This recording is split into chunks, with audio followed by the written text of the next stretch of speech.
de trop dépistage, la vie 5 ans, l'ancien maintenant, et très très peu suivi pendant toute la période de l'adolescence, une fois que le bilan initial a été fait.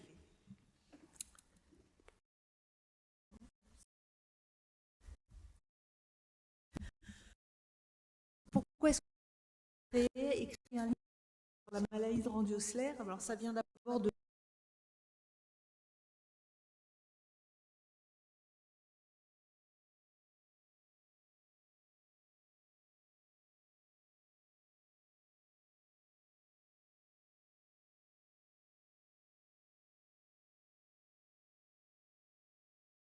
que vous connaissez sur le, qui est extrêmement bien fait, et donc ça a été notre source d'inspiration. Alors la question, c'était aussi celle du doublon éventuel, parce que l'AMRO a fait, avec l'assistance de Groupama, a fait un livre sur la maladie de Randy-Osler, et on ne voulait pas faire la même chose, parce que ce livre est extrêmement complet, extrêmement précis, et nous, on voulait vraiment faire un livre qui soit adapté aux enfants. Et parallèlement à ça, pendant qu'on était dans cette réflexion, Fava et on a répondu à cette créer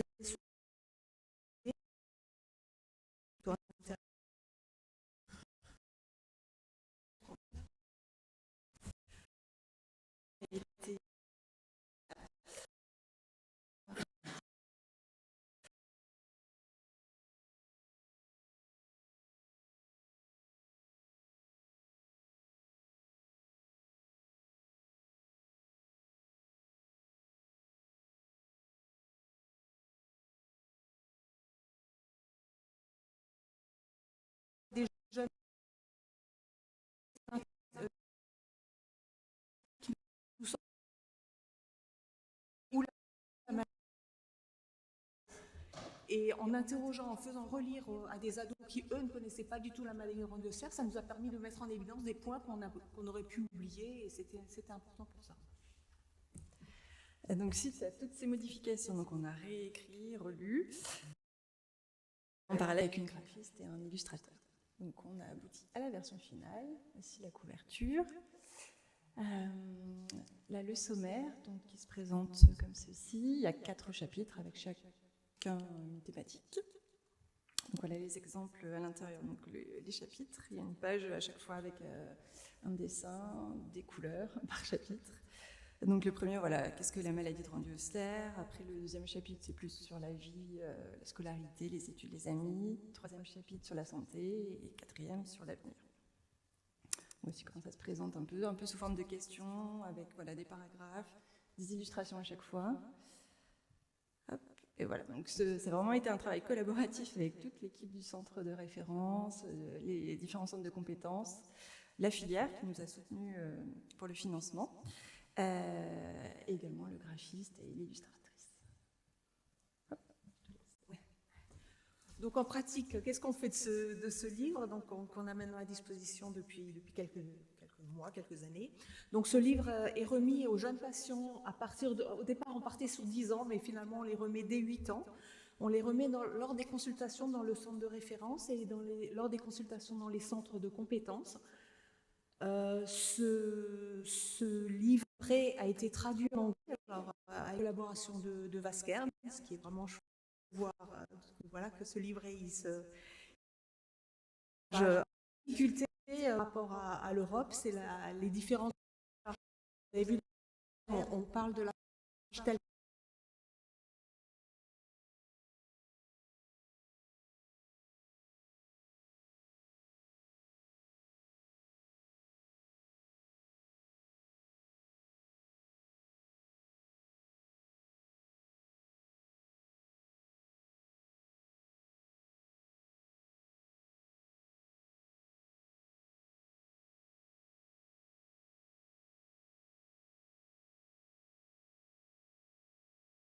aux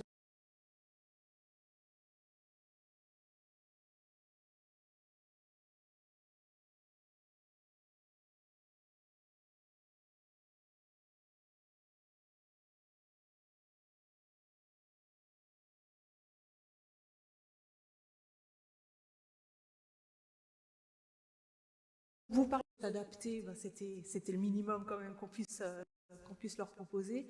Et puis les sujets sont quand même très larges puisqu'on parle aussi de l'amitié, on parle du couple, on parle du travail, enfin on parle vraiment de la vie avec la maladie de Osler. L'intérêt de ce livret, c'est qu'il permet de donner, de redonner ou d'actualiser les informations.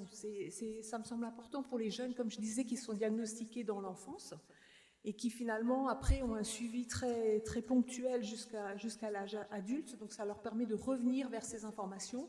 Ou alors quand ils viennent en consultation, alors qu'ils ont été diagnostiqués, on va dire, à 5 ans et qu'ils reviennent à 10 ans, eh bien, on peut reprendre les informations avec eux et puis ils ont des informations mises à jour et ils peuvent repartir avec ça.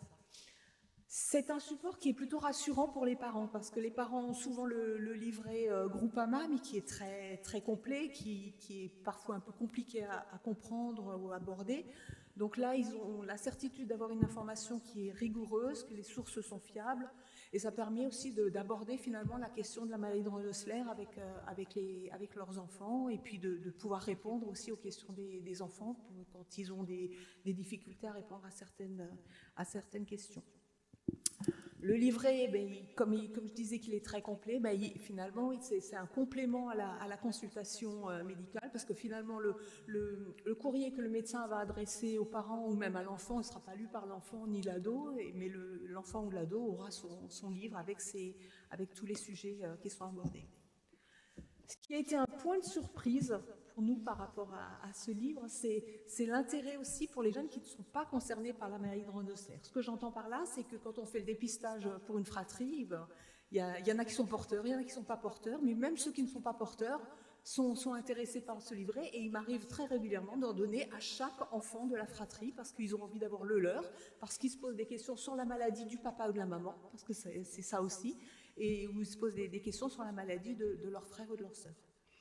Et l'intérêt également des parents, parce que ce livre qui finalement est plus simple que l'autre livre qui pouvait leur être proposé, ils repartent avec, ils sont contents d'avoir des réponses simples à leurs questions eux aussi. Voilà.